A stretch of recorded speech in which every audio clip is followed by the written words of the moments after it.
Today I'm showing you how to do these super cute fall inspired kinky twists using Hotbraids Afro Kinky hair.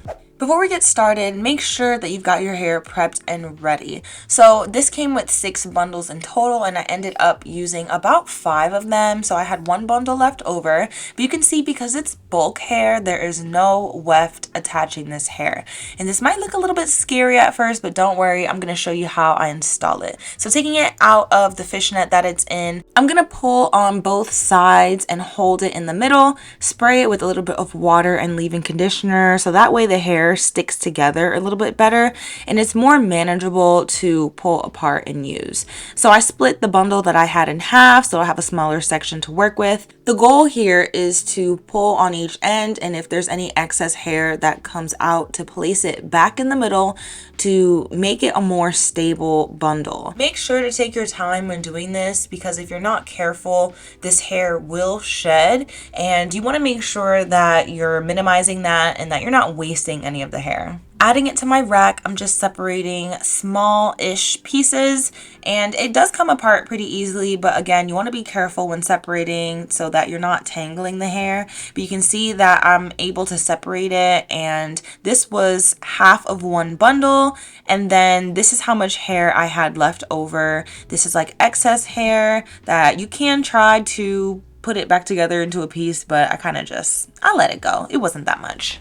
Let's get into the parting. So to part my hair, I am doing medium-ish sized parts. Now for this style, for kinky twist, you definitely want to do something on the smaller side so that way the style looks full and that you have enough twists. I'm using this Pure Au Natural gel and my IBH braiding gel band, and I'm applying the gel and then I'm parting it just to get that really crisp part. I'm also using my IBH precision ruler comb, and that way I'm able to make sure that all my parts are clean and crisp, because even though this is like a kinky style, you want to make sure that your parts are clean because that is what makes your style look overall neat. If you're already a pro at parting, skip to this timestamp right here for the installation, but if you're somebody who's new to doing their hair, here are a couple of tips that I find helpful when parting. Tip number 1 is to use this tri-mirror that I'm using. So my setup that I have right now is this tri-mirror. I have a couple of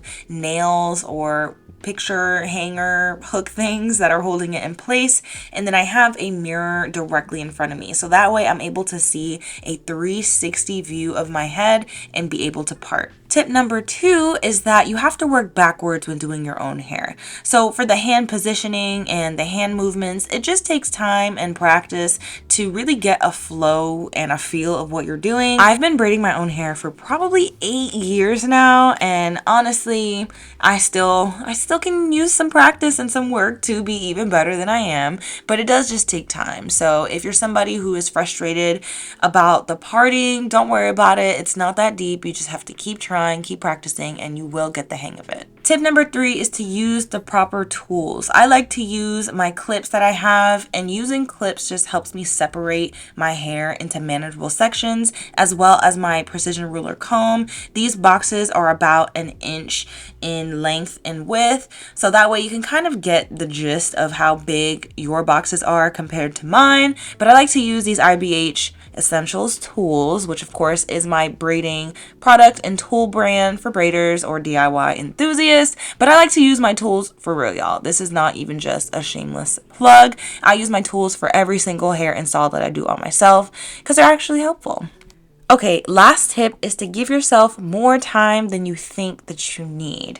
So I used to be notorious for doing overnight marathons to do my hair and doing it in a time crunch. I've literally been about to catch a flight on an airplane and finishing the last braid. So nowadays though, I like to give myself more time than I think that I need. So I like to break up my braiding sessions into about 2 or 3 days and kind of just rough it out in between the time. Wear a hat, wear a scarf, something like that, just to give myself more time. So that way I'm not rushing the process and that my parts can come out clean. Moving on to the installation. So I'm taking 2 of my Afro twist pieces and I'm overlapping them in the middle so that way the ends are longer and that my twist can be a little bit longer. So because my hair is about 1 inch long in a braid, I'm going to be using my latch hook and pulling through my kinky twist through the base of that little braid. Now to me, this is the most secure way to install my twist, my passion twist, mini twist, kinky twist, any kind of twist. I think that this is the most secure way to braid your hair down 1 inch and then install it using a latch hook.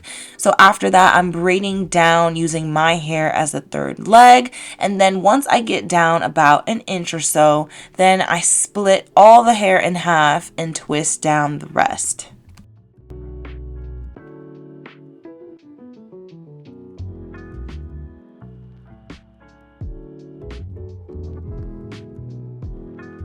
For my product that I'm using to twist down, I'm using Sense gel, or you can use any kind of product that you have that's water-based. You want something that's water-based so that it activates the kinky, curly effect of the hair.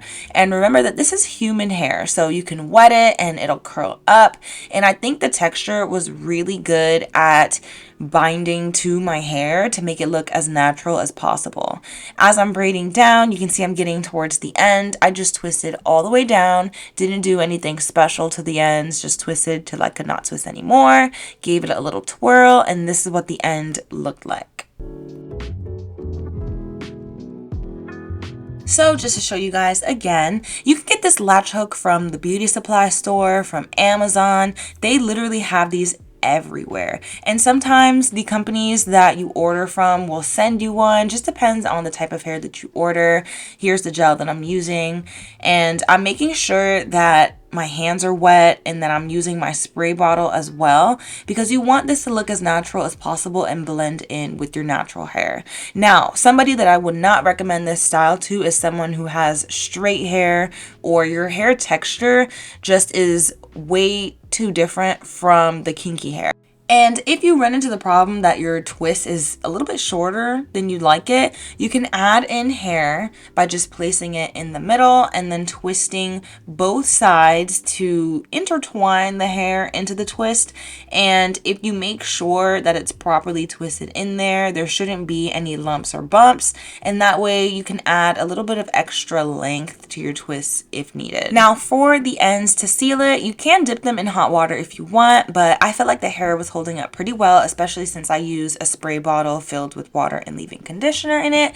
So I just decided to go ahead and snip off the straggly pieces. And can you tell that it's super lightweight? This is what the finished product looked like. I love this color for fall. Burgundy was just giving for this fall season. I did end up using 5 packs of this 22-inch hair, but if you were to get in a longer length, you probably would need a fewer number of bundles, but this worked perfect for me. I love the bob look as well, and the hair texture was really good. If you wanted to take this hair out and reuse it, you definitely could. Just be very careful when taking it out, not to tangle it, and you're able to reuse this hair as many times as you please. And that is it for the video, guys. If you enjoyed this DIY tutorial, check out my other videos in this playlist right here.